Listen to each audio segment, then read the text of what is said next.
Monsieur le Président, aujourd'hui, il me fait plaisir d'introduire en cette Chambre la motion 485 portant sur la lutte à l'utilisation des paradis fiscaux. Au moment où les pays riches cherchent désespérément des recettes pour réduire leur déficit, l'évasion fiscale fait perdre chaque année 100 milliards d'euros à l'Europe et, selon certaines estimations, jusqu'à 30 000 milliards de dollars à l'ensemble de la planète. On imagine souvent les paradis fiscaux comme des acteurs purement financiers. C'est oublier qu'ils jouent également un rôle essentiel dans les stratégies d'investissement des entreprises. D'après les données de la Conférence des Nations unies sur le commerce et le développement, un tiers des investissements directs à l'étranger des firmes multinationales sont réalisés dans les paradis fiscaux, soit une tendance à la hausse depuis les années 90. Selon une étude de Statistique Canada de 2005, les actifs canadiens dans les centres financiers offshore ont été multipliés par 8 entre 1990 et 2003, passant de 11 à 88 milliards de dollars. Aujourd'hui, ils représenteraient plus du double, soit à 170 milliards. La plus forte croissance de l'investissement direct canadien durant cette période a été observée à la Barbade, en Irlande, dans les Bermudes, dans les îles Caïmans et aux Bahamas. Cette étude de 2005 sur les centres financiers offshore a été la dernière du genre réalisée par Statistique Canada. En 2009, Statistique Canada avançait que les instances canadiennes avaient investi jusqu'à 146 milliards de dollars dans les paradis fiscaux. On apprenait que ce montant représentait 25 des investissements directs des Canadiens à l'étranger. Au nombre des paradis bénis par les investisseurs canadiens, on retrouve les îles Caïmans, l'Irlande, le Luxembourg, les Bermudes, la Hongrie et la Barbade. Les gens d'affaires du Canada ont injecté à la Barbade 60 milliards de dollars en date de 2012, soit une augmentation de 80 depuis 2007. La première fois que j'ai entendu parler de la Barbade comme d'un paradis fiscal, c'est quand nous avons appris que l'ex-premier ministre, Paul Martin, y enregistrait ses bateaux pour ne pas payer d'impôts au Canada. Tout un premier ministre. Son exemple a montré la voie à d'autres dirigeants d'entreprises canadiennes qui voulaient, comme lui, échapper au fisc. La décision du premier ministre Paul Martin en 1995 a sonné le coup d'envoi d'une véritable course à l'offshore pour les riches contribuables et les entreprises canadiennes. À partir de cette date, l'augmentation des placements canadiens à la Barbade sera de l'ordre de 3600 % en quelques années. Rien d'autre n'explique que cet engouement pour cette petite île, où l'on retrouve ni pétrole ni mine d'or. La Barbade semble être devenue la tête de pont qui permet aux Canadiens d'avoir accès à d'autres paradis fiscaux. Mais quelles sont donc les pertes fiscales canadiennes liées à l'utilisation des paradis fiscaux par les entreprises et les grands fortunés canadiens? Malheureusement, nous ne disposons pas à l'heure actuelle d'études fiables pour évaluer le manque à gagner fiscal. Pendant que les familles canadiennes en arrachent, peinent à rejoindre les deux bouts, pendant que les petites et moyennes entreprises font face à une concurrence mondiale accrue, pendant que le gouvernement sabre dans les programmes sociaux pour résorber le déficit, de riches Canadiens et de grandes entreprises canadiennes vont investir dans les paradis fiscaux des milliards à l'abri du fisc, sans que le gouvernement tente sérieusement de savoir combien d'impôts lui échappent. Selon certaines estimations indépendantes, le fisc canadien perdrait entre 5,3 et 7,8 milliards en revenus par année à cause de l'évasion fiscale. Le NPD croit fermement que le gouvernement fédéral a l'obligation d'évaluer précisément, le plus précisément possible, les recettes fiscales canadiennes perdues en raison des paradis fiscaux internationaux et de l'évasion fiscale afin de déterminer l'ampleur du fossé fiscal. Sans une telle estimation, il est impossible de déterminer la gravité du problème de l'érosion fiscale ou de mesurer l'efficacité des mesures correctives adoptées. À cet effet, la motion que je soumets aujourd'hui demande au gouvernement fédéral d'entreprendre des mesures rigoureuses pour étudier le manque à gagner fiscal découlant des recours aux paradis fiscaux. Dans le but d'obtenir des chiffres fiables sur le manque à gagner fiscal, la motion demande aussi que l'Agence du revenu du Canada fournisse au directeur parlementaire du budget les renseignements qui lui permettront de produire une estimation. Ma motion demande également que le vérificateur général ou le directeur parlementaire du budget produise une estimation des recettes provenant de l'affectation de ressources supplémentaires à l'Agence du revenu du Canada dans le domaine de l'évasion fiscale. Selon une étude de l'OCDE, l'affectation de ressources supplémentaires est extraordinairement rentable. Au Royaume-Uni, un investissement de 4 millions de livres dans la lutte contre l'évasion fiscale a permis de récupérer 7 milliards de livres. Finalement, ma motion demande que le vérificateur général évalue régulièrement le rendement de l'Agence canadienne du revenu dans la poursuite qu'elle a engagée pour fraude fiscale. Les Canadiens sont en droit de se poser des questions sur la volonté réelle du gouvernement conservateur de tout mettre en œuvre pour contrer l'évasion fiscale et l'évitement fiscal agressif. Voyons ensemble quelques chiffres. Disons tout d'abord que depuis 2011, les conservateurs ont coupé 220 millions dans le budget de l'Agence du revenu du Canada et qu'ils supprimeront d'ici 2015 l'équivalent de 3 000 postes à temps plein. Bon, on ne peut pas dire que par ses actions, le gouvernement montre qu'il prend la chose au sérieux. Selon le journal Le Devoir, en mai 2003, il y avait 422 employés qui étaient chargés du programme de vérification internationale.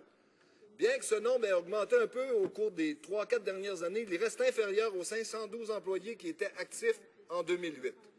Alors que, comme on l'a vu, le recours aux comptes offshore a grimpé en flèche. En 2012, l'Agence du revenu du Canada a estimé très modestement à 4 milliards de dollars le montant de taxes non perçues sur l'argent caché dans les paradis fiscaux. Mais la vérification de 2010, effectuée par sa propre direction, confirme l'incapacité de l'agence à suivre les dossiers complexes des comptes bancaires de l'ordre de millions de dollars dans les paradis fiscaux. Selon un document interne qui a coulé, elle préfère s'attaquer aux cibles faciles telles les petites entreprises, les travailleurs autonomes, la coiffeuse au coin de la rue, le petit restaurateur. Mais quand on parle de milliards, ben là, on a peur de s'attaquer aux géants. Le gouvernement conservateur a bien tenté de convaincre la population de sa présumée volonté de lutter contre les paradis fiscaux. Ainsi, le gouvernement se vante d'avoir mis en place 75 mesures pour lutter contre l'évasion fiscale depuis 2006. Or, seules 44 personnes ont été reconnues coupables d'évasion fiscale entre 2006 et 2012. Alors là, les chiffres sont vraiment fascinants. 44 personnes reconnues coupables. De ces 44-là, on a Radio-Canada, le réseau anglais, a réussi à avoir, grâce à la loi de l'accès à l'information, 25 noms de personnes condamnées. Sur ces 25 condamnations, seulement 8 sont des cas de personnes reconnues coupables d'avoir caché des revenus ou des actifs dans un paradis fiscal. De ces 8-là, il y en a 2 que ce n'est pas l'Agence du revenu qui a découvert ça, c'est l'enquête Colisée qui avait identifié, entre autres, Rizzuto comme étant quelqu'un qui avait un compte. Donc, de 2006 à 2012, l'agence a réussi à mener des accusations dans 6 cas. Ça ne me semble pas beaucoup. C'est pas un cas par année, là. C'est un cas par année, en fait, oui. Pourtant, depuis 2007, l'agence a eu beaucoup d'informations grâce aux grandes fuites internationales de renseignements. Et on a eu plusieurs noms de Canadiens détenteurs de comptes à l'étranger. En 2007, l'Agence du revenu du Canada a mis la main sur la liste de 106 Canadiens qui avaient des comptes à la banque LGT du Liechtenstein et une autre liste de 1785 noms de Canadiens qui avaient des comptes dans la banque suisse, dis-je, HSBC. 2010, on a eu encore 2000 noms grâce à une fuite, encore là, internationale, de Canadiens identifiés, encore cette fois, à la banque HSBC. En 2013, finalement, récemment, en avril 2013, le Consortium international des journalistes d'enquête a identifié 450 Canadiens liés à des sociétés ou à des fiducies établis dans des États connus pour le faible taux d'imposition et le manque de transparence. Plusieurs pays, comme l'Allemagne, les États-Unis, ont accepté au cours des dernières années de verser des récompenses à des informateurs qui leur permettraient de récupérer des sommes. Bon, semble-t-il que cette année, le gouvernement entend maintenant payer pour obtenir des informations. Comme dirait l'autre, il est à peu près temps. Alors, si je fais les comptes, 106 en 2007 plus 1785, en 2010, 2000 noms. Récemment, 450 noms en avril 2013. Si le compte est bon, ça fait 4341 noms de détenteurs de comptes à l'étranger dans des paradis fiscaux. 4 341 noms connus par l'Agence du revenu du Canada. Combien d'accusations et reconnus coupables? 6. Disons que l'effort n'est pas au rendez-vous. Hein? Je vais revenir au cas de la Barbade, car il a fait école. C'est en 1980 que le gouvernement du Canada, sous le court règne du Parti conservateur de Joe Clark, hein? On s'étonne, qui a signé un controversé sur la non-double imposition permettant des Canadiens d'enregistrer leurs actifs à la Barbade en y acquittant pratiquement aucun impôt, pour ensuite les transférer au Canada sans qu'ils soient imposés non plus.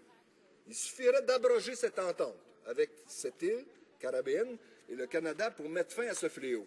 Aujourd'hui, c'est le contraire qui se passe. Les gens d'affaires ont investi 60 milliards de dollars en date de 2012 à la Barbade. Les conservateurs, au lieu d'abroger cette entente-là, cherchent à signer des ententes du même type avec d'autres paradis fiscaux, sous le nom, on appelle ça maintenant le nom plus hypocrite, des accords d'échange de renseignements fiscaux. En juin 2010, le Canada a signé des accords de ce type-là avec 8 autres pays, soit les Bahamas, les Bermudes, la Dominique, les îles Caïmans, les îles Turques, les îles Caïcos, Sainte-Lucie, Saint-Vincent-les-Grenadines, en les présentant comme des ententes pour obtenir des renseignements sur les contribuables canadiens qui cachent leur argent au fisc. Aujourd'hui, il y a 19 pays ou paradis fiscaux. Dans cette liste-là, ils ont ajouté Aruba, Antigua, Costa Rica, l'Uruguay, Guernsey, etc. Je vais citer ici le professeur Larreau. Ces ententes consistent en principe à permettre aux agents fiscaux des pays en cause de mener des enquêtes sur les fraudeurs potentiels dans les pays co-signataires, à certaines conditions.